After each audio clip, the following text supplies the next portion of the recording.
Hello, hello. I am Tina Wiles, and welcome to the Action ACT 5-Day Challenge, where we are going to learn about what actions that you can take to increase your ACT score. Thank you so much for joining me, and I hope that you get as much as possible out of the activities and information you're going to learn about in the next 5 days. So let's go ahead and dive right in.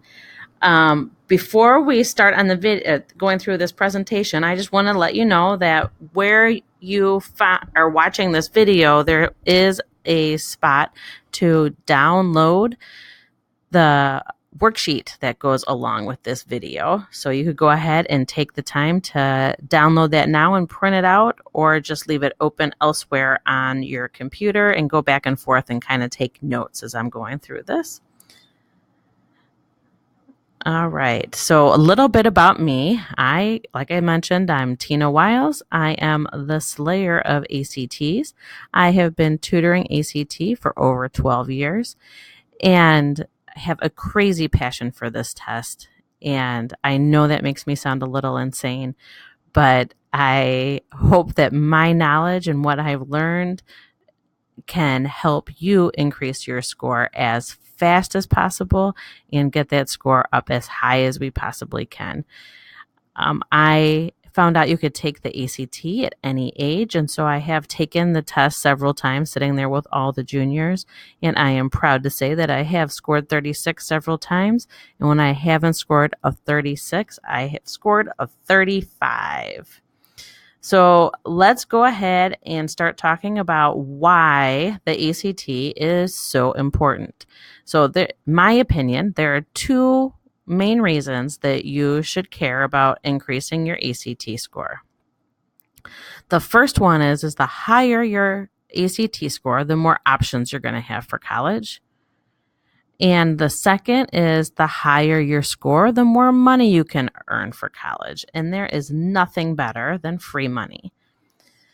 So we're going to go through an exercise now about looking at the options that you have based off your ACT score.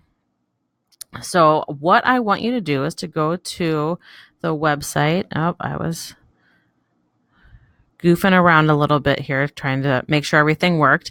So I want you to go to collegesimply.com, and you are going to go down to where it says ACT scores, and we want to select an ACT score of 20. The reason I chose a 20 is because that is the national average.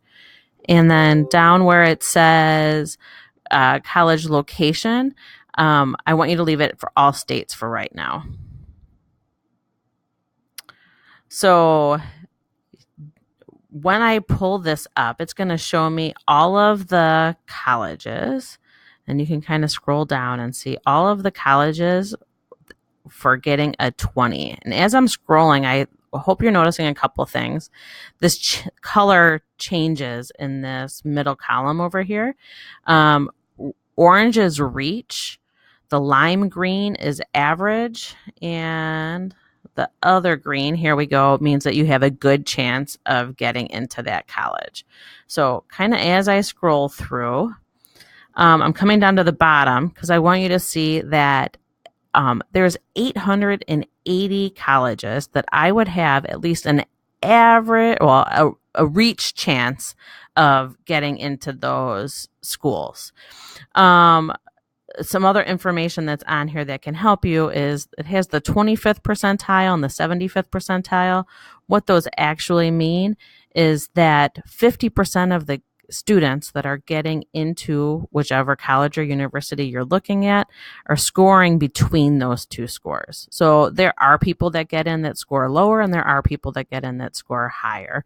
And then the column all the way on the right says your estimated chance of getting in with a 20. So remember, that was 880 colleges and universities. So I'm going to go back up to the top, and let's see what happens when we increase the ACT score by 2 points.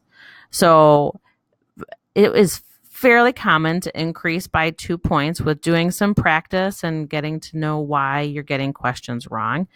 And when I scroll through here now, you can see I do have some additional reach schools, but as you go through, I have a lot more average and a good chance of getting into schools. And the number of schools, when I go all the way down to the bottom, has actually increased to over 1,000 schools. So going up simply 2 points on the ACT has increased has increased the number of colleges that I have a reach chance, at least, of getting into by over almost 200. So now let's go back and take a look at the second thing that ACT scores can do, and that's to get you some free money. So for the example I want to go through, I picked University of Iowa. The reason I picked that is because I have a lot of students that live around me that will apply to University of Iowa for out of state, and they have a pretty simple setup. I thought this would be a good way to show you what possibilities you have with merit scholarships. So what a merit-based scholarship is that it's a scholarship that's based off of your ACT or SAT score and your grade point average from high school. So it has nothing to do with the amount of money or the amount of need that you need to be able to go to school there, your need for money. So when I look at this, you can see if I have a 24 on the ACT and I have a GPA of at least a 3.5, I can earn $8,000. So that's $2,000 a year for 4 years, simply because I got a 24 on the ACT and I have a grade point average of a 3.5. But then you can see as your ACT score increases, so I get up to a 26, and if I have a 3.6 grade point average, I go up from $2,000 a year to $5,000 a year. So that gives me $20,000 in free money over the course of 4 years. And then obviously when I get up here to the top, if I have a 30 and at least a 3.8, I can get $10,000 a year in free money.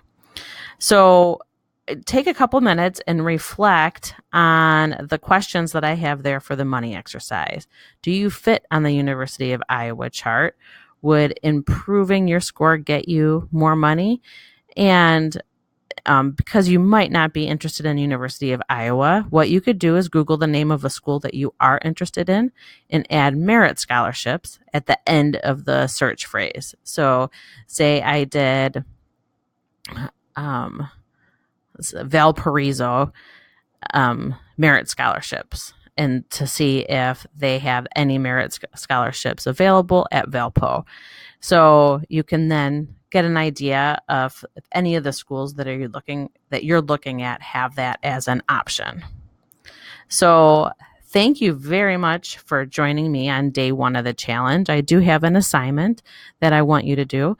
So go ahead and set a timer for 5 minutes, and I want you to go back to that collegesimply.com website and enter an ACT score that you have already, if you've taken the ACT, or if you have no idea about your ACT score. I want you to take that PSAT score that you got from this past October and go to convertyourscore.org, and you'll put in your SAT score, and it'll tell you what the equivalent was on the ACT. So you're going to take that score, put it into collegesimply.com, and take a look at the state or region that you might want to attend with the score that you currently would have, and then increase your score by 2 points and see how your options change. Hopefully this will give you quite a bit of motivation for putting some effort into increasing that score. The last part of the assignment is optional. What you can do is, if money is potentially an issue for college, you can register for an account at scholarships.com, and they have a very detailed list of possible merit scholarships that you can get based off, and other scholarships too, based off of your test scores, your year in school, and interests. So there are scholarships available on there that have nothing to do with what your test score is at. So thank you again for joining me today. I am so excited about all the information we're going to cover this week. If you have any questions, please post them in the Facebook group or send me an email. But if you put the questions in the Facebook group, other students will be able to comment on them as well. Thanks again, and I cannot wait to see you tomorrow. Have a great day.